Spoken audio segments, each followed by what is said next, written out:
सबका ये आरोप है कि जन सुराज कहीं ना कहीं वोट काटने के लिए बनाई गई है। हम सरकार बनाने के लिए आए, बिहार में चेंज करने के लिए आए, अगली सरकार हम लोग बना लें, तो हमारे वोट काटने का सवाल ही नहीं। प्रशांत किशोर जी खुद ही सवर्ण समाज के सबसे बड़े तबके से आते हैं। जो दलित समाज है, जो बैकवर्ड समाज है, वो एक सवर्ण को नेता के रूप में स्वीकार करेगा। हम लोग जिसकी जितनी संख्या है उसके हिसाब से उसको टिकट देंगे। तो लालू प्रसाद जब आए थे तो मुस्लिम समाज का सपोर्ट नहीं था, आने के बाद मुस्लिम समाज ने उनको सपोर्ट किया था कि जब हमारी सरकार आएगी तो हम नेतरहाट के जैसा जो स्कूल था उस मॉडल को वापस लाएंगे। नीतीश सरकार ने शिक्षा पे कुछ भी नहीं किया, बल्कि शिक्षा को अंधकार की तरफ ढकेल दिया। क्या बिहार में शराबबंदी है?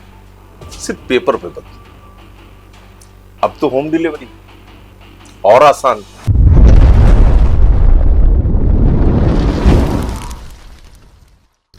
नमस्कार दर्शकों, चर्चा में आपका स्वागत है।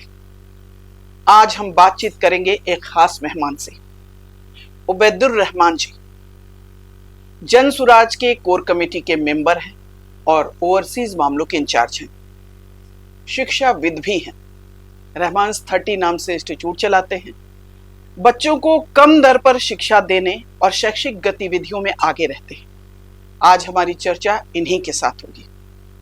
रहमान जी, आपका स्वागत है। बहुत शुक्रिया। सबसे पहले तो आपके बारे में ही हम थोड़ा जानना चाहेंगे डिटेल में कि जो आपकी राजनीतिक पारी की जो शुरुआत है और आपकी जो शैक्षिक गतिविधियां हैं उसके बारे में दर्शकों को थोड़ा संक्षेप में बताइए।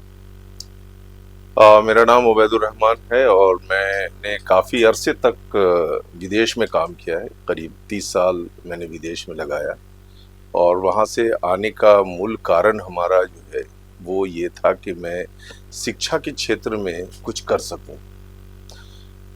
इसलिए कि बिहार की जो पहचान है वो शिक्षा से ही है। तो मैं यहाँ पे आया और यहाँ आने के बाद हमने रहमान 30 शुरू की और इस पार्टी के बारे में काफ़ी स्टडी किया जाना। इससे पहले भी कई पार्टियों ने मुझे ऑफ़र किया, लेकिन मुझे लगा कि एक ऐसी पार्टी है जो शिक्षा पे बात करती है, बिहार के अंदर एक सुधार लाना चाहती है शिक्षा के लिए, जो जात और पात और धर्म से ऊपर उठ करके एक पार्टी है जो बात करती है। तो ऐसी पार्टी को सहयोग करना चाहिए। इसीलिए मैंने जन सुराज पार्टी को ज्वाइन करने के बारे में सोचा और उन्होंने मुझे कोर कमेटी में लिया और फिर ओवरसीज का कोऑर्डिनेटर बनाया, जो मैं अभी कर रहा हूँ।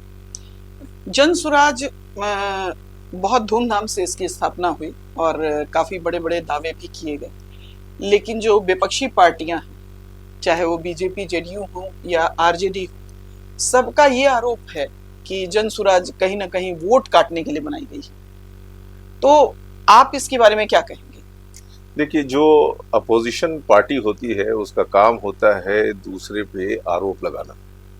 तो जो भ्रष्ट लोग हैं उनके बारे में कहा जाएगा कि ये भ्रष्ट हैं, जो टेंटेड लोग हैं उनके बारे में कहा जाएगा कि टेंटेड है, बाहुबली लोग हैं उनको बाहुबली कहेंगे। जिसको कुछ भी नहीं हो तो उसको क्या कहेंगे? वो ये कहते हैं कि वोट कटवा है।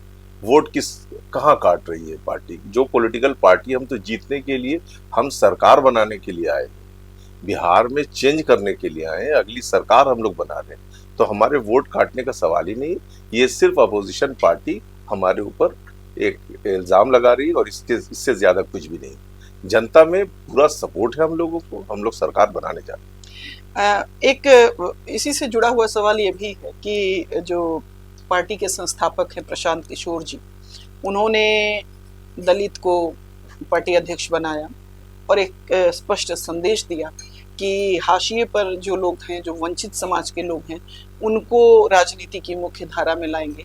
और दूसरा ये भी है कि उन्होंने ये भी कहा कि कोई परिवारवाद से जुड़ा हुआ नहीं आएगा, बल्कि जो रियल में कार्यकर्ता है, जो वास्तव में जिसके अंदर सामर्थ्य है, वही आएगा।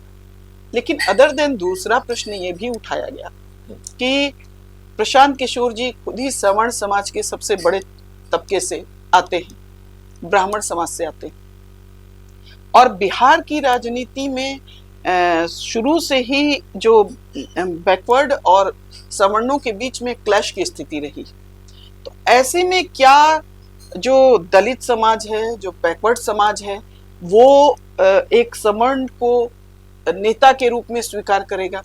दूसरा कि मुस्लिम समाज भी, चूंकि यदि बिहार के संदर्भ में देखिए तो लालू जी अभी भी मुस्लिम समाज के नेता के तौर पर जाने जाते हैं और आज भी एक बड़ा वोट बैंक उनके साथ है।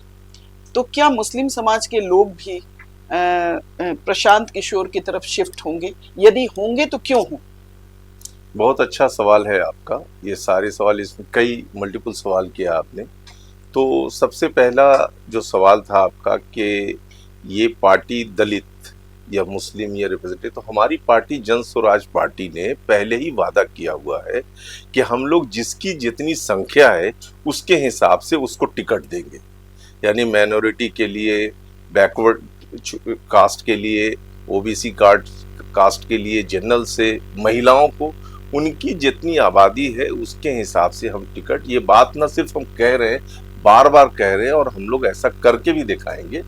ये इसलिए ये बात बिल्कुल खत्म हो जाती है यहीं पर कि हमारी पार्टी ने जो कहा है वो हम लोग कर रहे हैं। जिसकी जितनी भागीदारी है, चाहे अल्पसंख्यक समाज की हो या दलित समाज की हो, ओबीसी समाज की हो या जनरल समाज के लोग हो, महिला हो, उनके भागीदारी के हिसाब से हम टिकट देंगे। ये प्रशांत किशोर ने पहले ही कहा है और ये हम लोग करने जा रहे हैं। दूसरा सवाल आपका था कि स्वर्ण है, तो राजा राम मोहन राय भी स्वर्ण थे, समाज में चेंज लाया।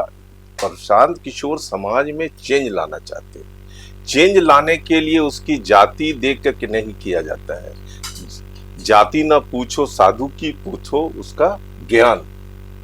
तो ऐसा नहीं है, जो प्रशांत किशोर है वो स्वर्ण के घर में पैदा हुए इसलिए स्वर्ण है, लेकिन उनकी जो सोच है वो समाज में चेंज लाने की सोच है। तो चेंज लाना चाहते हैं, वो बिहार को बदलना चाहते हैं और भागीदारी की बात कर रहे हैं। इसलिए स्वर्ण या कोई भी लीडर को सपोर्ट करने के लिए उसको एक्सेप्ट करेगा, इसलिए कि वो उनके लिए काम कर रहे हैं। और रहा सवाल ये कि मुस्लिम समाज का जहां तक ताल्लुक है, तो लालू प्रसाद जब आए थे तो मुस्लिम समाज का सपोर्ट नहीं था। आने के बाद मुस्लिम समाज ने उनको सपोर्ट किया था, लेकिन आज हमें बड़ी तादाद में मुसलमानों का सपोर्ट है। मैं भी मुसलमान हूँ, मैंने भी ज्वाइन किया और मुझे भी पद मिला, और भी बहुत सारे लोग हैं। हम लोग जहाँ जाते हैं, खास करके मिथिलांचल और सीमांचल के इलाके में, वैसे क्षेत्र में जहाँ पर मुसलमानों की आबादी है, वो तमाम लोग हमारी पार्टी को बहुत ओवरवेलिंग वेलकम कर रहे हैं और उनको ये लग रहा है कि एक ऐसी पार्टी है जो समाज में चेंज लाएगी। और जब इलेक्शन नजदीक आएगा, आप देखेंगे, जब टिकट का बंटवारा होगा तो आप देख लेंगे कि हम लोग कितने ज्यादा जो कहा है वो कर रहे हैं। चेंज लाने पर ही एक बहुत बड़ा सवाल है कि उन्होंने शिक्षा की बात की, शिक्षा पर सबसे ज्यादा जोर, लेकिन रदर देन उसके दूसरे साइड उन्होंने ये भी कहा कि शराबबंदी को हम खत्म करेंगे। तो ये कैसा चेंज? दो अलग अलग चीजें। एक ये है कि शिक्षा का चेंज, तो बिहार की पहचान जो है वो शिक्षा से है, लेकिन अभी बिहार की पहचान संघर्ष में हो गई। जहां शिक्षा के माध्यम से बिहार को जाना जाता था, वहां पर ये सरकार, नीतीश सरकार ने इसको संघर्ष बना दिया है। बच्चे संघर्ष कर रहे हैं। हम लोगों ने पहले से वादा किया है कि जब हमारी सरकार आएगी तो हम नेतरहाट के जैसा जो स्कूल था उस मॉडल को वापस लाएंगे और हर अनुमंडल में हर साल एक नेतरहाट जैसा स्कूल खोलेंगे। ये नहीं कि 1 2 4 खोल के छोड़ देंगे। हम देखिए, शिक्षा के माध्यम से ही बिहार में सुधार लाया जा सकता है। और मैंने आपको पहले बताया कि मैं विदेश में रहा हूँ। हमारी क्या पहचान है बिहार में? हम बिहारी सबसे ज्यादा पूरे हिंदुस्तान में सबसे ज्यादा अपने स्टेट का नाम लेके गाली खाने वाले सिर्फ बिहारी, इनसे ज्यादा कोई नहीं होता है। तो हमारे अंदर, हर बिहारियों के अंदर ये बड़ी ख्वाहिश है कि बिहार चेंज हो। तो वो कैसे चेंज होगा? जात के नाम पर आप चेंज नहीं कर सकते, धर्म से चेंज नहीं कर सकते। शिक्षा ही एक ऐसा मात्र रास्ता है जिसके जरिए हम चेंज ला सकते हैं। और आज भी ये कोई की बात नहीं है, ये कई न्यूज़पेपर ने पहले भी कवर किया है कि बिहार में जहां आप पूरे हिंदुस्तान में जाइए तो सबसे ज्यादा IAS IPS बिहार के मिलते, लेकिन अपने पिछले कुछ दिनों से ऐसा नहीं है। बिहार की शिक्षा में काफी गिरावट आई, बहुत ज्यादा गिरावट आई है। नीतीश सरकार ने शिक्षा पे कुछ भी नहीं किया है, बल्कि शिक्षा को अंधकार की तरफ ढकेल दिया। अभी कुछ दिन पहले तक एक शिक्षक के ऊपर जो टीचर स्टूडेंट का रेशियो था वो 83 था, 83 स्टूडेंट पर एक टीचर होता। तो अब जाकर के अभी भी हमारा जो रेशियो है वो नेशनल एवरेज से काफी कम है। और पढ़ाई क्या है, आप जाके देखिए, कोई नए स्कूल नहीं खोले नीतीश सरकार ने। वो सही है, लेकिन एक बात बताइए कि शिक्षा एक बहुत बड़ी जरूरत है और होना चाहिए। ज्ञान आधारित अर्थव्यवस्था है तो आप शिक्षा के बल पर ही अपने को आगे ले जा सकते हैं, देश आगे जा सकते हैं। लेकिन एक बहुत युवाओं की एक बहुत बड़ी पीढ़ी नशे का शिकार होकर बर्बाद हो गई, ये भी उतना ही बड़ा मुद्दा है। तो ऐसे में जो ये सवाल उठा कि शराबबंदी हम बंद कर देंगे, तो ये क्या आपको लगता है कि पार्टी अपना स्टैंड बदलना चाहिए, या आपको, आप एक व्यक्ति के रूप में आप क्या आप बताइए, सच बताइए कि क्या बिहार में शराबबंदी है? सिर्फ पेपर पे बंद। अब तो होम डिलीवरी और आसान। पहले जो लोग बाहर में पी रहे थे वो अब घर में पी रहे हैं, घर के लोगों को पिला रहे हैं। इससे कोई फायदा नहीं हुआ सिवाय इसके कि जो रेवेन्यू सरकार को आना चाहिए था, जिससे हमारा राजस्व बढ़ता, वो घट रहा है। वो रेवेन्यू नहीं आ रहा है, वो रेवेन्यू कहीं और जा रहा है। लेकिन ऐसा नहीं है कि लोग शराब नहीं पी रहे हैं, यहाँ तो मिल ही रहा है। कौन नहीं जानता है ये बात? ये कोई छुपी बुपी बात नहीं, सब लोग जानते हैं। तो जो फैक्ट है उसको हम ये नहीं कह रहे हैं कि हम लाते ही शराब की दुकानें हर जगह खोल देंगे, लेकिन अगर उससे रेवेन्यू आता है और उसके जरिए हम लोक कल्याण का काम कर सकते हैं, तो ऐसी चीजों को अलाउ करने में कोई हर्ज नहीं। आप इसलिए हम लोगों ने ये कहा कि ठीक है, जब हम आएंगे तो जो बैन है शराब पे, उस पर कैसे उसको इम्प्लीमेंट किया जाएगा ये प्रशांत किशोर सरकार बनाएगी, बताएंगे। बिहार विधानसभा का चुनाव होने जा रहा है, सभी पार्टियां अपनी रणनीति बना रही हैं, और ऐसे में जन सुराज की रणनीति क्या होगी? आप किस तरह से, चूंकि एक बड़ा वोट बैंक है जेडीयू का, बीजेपी का, एक बड़ा वोट बैंक है आरजेडी का, तो उसको कैसे अपनी तरफ मोड़ेंगे? इसके लिए आपकी क्या रणनीति है, और आगे किस तरह से आप इम्प्लीमेंट करेंगे कि पब्लिक आपकी तरफ अट्रैक्ट हो? बहुत अच्छा सवाल है, क्योंकि अभी हम लोग बहुत जल्द ही बिहार में 23 तारीख से बिहार में पूरे बिहार का प्रशांत किशोर के नेतृत्व में हम लोग बिहार भ्रमण करने वाले हैं, शुरू कर रहे हैं। हर जगह हस्ताक्षर अभियान शुरू कर रहे हैं। अभी शुरू करना था, लेकिन वो पिछले दिनों कुछ देश के ऐसे हालात थे कि उसको कुछ दिनों के लिए पॉज किया गया। वो सारी चीज़ें चल रही है और बहुत बड़ी तादाद में यूथ हमारे साथ है। जिस क्षेत्र का, जिस प्रदेश का यूथ जिसके साथ हो, सरकार उसी की बनती है। और हमारे साथ यूथ है, सबसे ज़्यादा वोटर है वो। यहाँ पर लोग जात के नाम पे, धर्म के नाम पर लोग बहुत परेशान हो चुके हैं।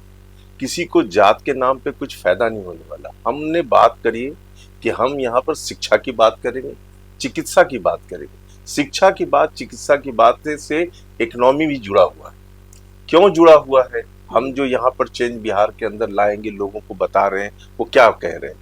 वो यही कह रहे हैं कि आपको अपने क्षेत्र में, अगर हम उसी ज्योग्राफिकल रीजन में जहाँ वो रहते हैं, उसमें अगर उनके लिए संसाधन प्रोवाइड करते हैं, जो चीज़ें उनको देना चाहते हैं, जिससे हमारे अंदर उनको अभी क्या हो रहा, प्लायन होता है। बिहार के लोग सबसे ज़्यादा प्लायन करके जा रहे हैं। यहाँ से शिक्षा नहीं होने की वजह से, अच्छी उच्च शिक्षा की अच्छी व्यवस्था नहीं होने की वजह से यहाँ के बच्चे बिहार के बाहर जाते हैं पढ़ने के लिए, प्लायन कर रहे हैं, रोजगार नहीं है। तो हम लोग ऐसी व्यवस्था बनाएंगे जिससे जो प्लायन कर रहे हैं लोग वो वापस आए। और हमारी जो ओवरसीज के लोग हैं, उन्होंने भी ये कोशिश करी है कि बिहार के अंदर कैसे इसका वापस आए।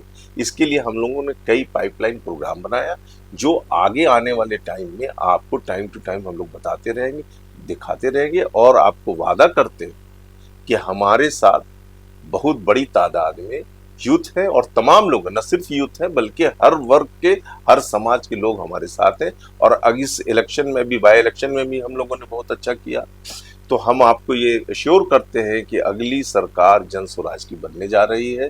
ये सारे जो डेटा आपके सामने मिल रहे हैं, अभी आपने देखा कि नीतीश कुमार की हालत सबको पता है, चीफ मिनिस्टर होते हुए भी उनकी स्थिति क्या है, अभी जो सर्वे आ रहा है उनको 4 नंबर 5 नंबर पर डाला गया है, बल्कि कोई नंबर ही नहीं है समझिए। तो एक तरीके से अभी बहुत जल्द जो नेक्स्ट सर्वे आएगा उसमें आप देखेंगे कि प्रशांत किशोर ही बिहार की यूथ की पहली चॉइस होंगे और उनको ही, उनके नेतृत्व में ही बिहार में अगली सरकार बनने जा रही है। जनता का मूड बन चुका है और हम लोग जनता के जो मूड है उसको बहुत जल्दी लोगों के सामने लाने वाले। जी, चर्चा में आप शामिल हुए इसके लिए आपका बहुत बहुत धन्यवाद। दर्शकों, हमारा ये कार्यक्रम कैसा लगा और जन स्वराज को लेकर आप क्या सोचते हैं, जरूर बताइए।